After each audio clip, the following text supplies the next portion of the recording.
സിദ്ധാർത്ഥിന്റെ മരണത്തിന് പിന്നിലെ കാരണങ്ങൾ അറിയാമെന്നും അത് വെളിപ്പെടുത്താൻ പറ്റില്ലെന്നും പറഞ്ഞുകൊണ്ടുള്ള സിദ്ധാർത്ഥിന്റെ സുഹൃത്തിന്റെ ഒരു വാട്സപ്പ് സന്ദേശം മാതൃഭൂമി ന്യൂസിന് ലഭിച്ചു. ഇതുമായും ജിബിനും ഉണ്ട്.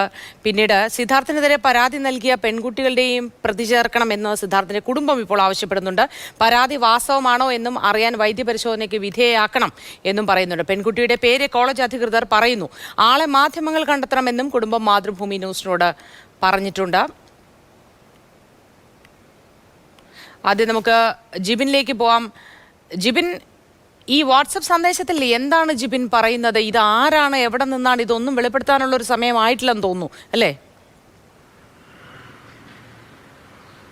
മൂത്തി, ഇത് സിദ്ധാർത്ഥിന്റെ കൂടെ പഠിച്ച ഒരു കുട്ടി മറ്റൊരു സഹപാഠിക്ക് അയച്ച ഒരു വാട്സപ്പ് സന്ദേശമാണ് ഇപ്പോൾ കുടുംബത്തിന് ലഭിച്ചിരിക്കുന്നത്.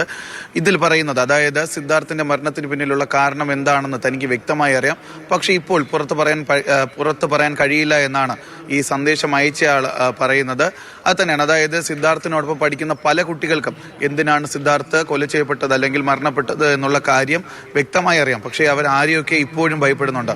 അത് ചിലപ്പോൾ SFI സംഘടനയാകാം, അതുപോലെ തന്നെ ഈ കോളേജിലെ അധ്യാപകരെ ആവാം, കോളേജ് മാനേജ്മെന്റിനെ ആകാം. അത്തരത്തിൽ ആരെയൊക്കെ ഇത്തരത്തിൽ ഈ കുട്ടികൾ ഇപ്പോഴും ഭയപ്പെടുന്നുണ്ടെന്നുള്ള കാര്യം വ്യക്തമാണ്. അത് തെളിയിക്കുന്ന ഒരു വാട്സപ്പ് സന്ദേശം കൂടിയാണ് ഇപ്പോൾ ഇവിടെ ലഭിച്ചിരിക്കുന്നത്. അത് ഇന്ന് സിദ്ധാർത്ഥിന്റെ കുടുംബത്തിന്റെ പ്രധാനപ്പെട്ട ചില ആരോപണങ്ങളുണ്ട്. അതായത് സിദ്ധാർത്ഥിന്റെ മരണം, സിദ്ധാർത്ഥിനെ കൊന്നു തിന്നാൽ പോലും വൈരാഗ്യം തീരാത്ത ഒരു സംഘടനയാണ് ഇവർ എന്നാണ് ഇപ്പോൾ ഈ കുടുംബം പ്രധാനമായും ആരോപിക്കുന്നത്. അതുപോലെ തന്നെ ഈ ചെന്നൈ കൂട്ടത്തിന്റെ SFI എന്ന് പറയുന്ന സംഘടനയ്ക്കെതിരെ ഗുരുതരമായ ആരോപണങ്ങളാണ് സിദ്ധാർത്ഥിന്റെ പിതാവും അതുപോലെ തന്നെ സിദ്ധാർത്ഥിന്റെ കുടുംബവും ഉന്നയിച്ചുകൊണ്ടിരിക്കുന്നത്.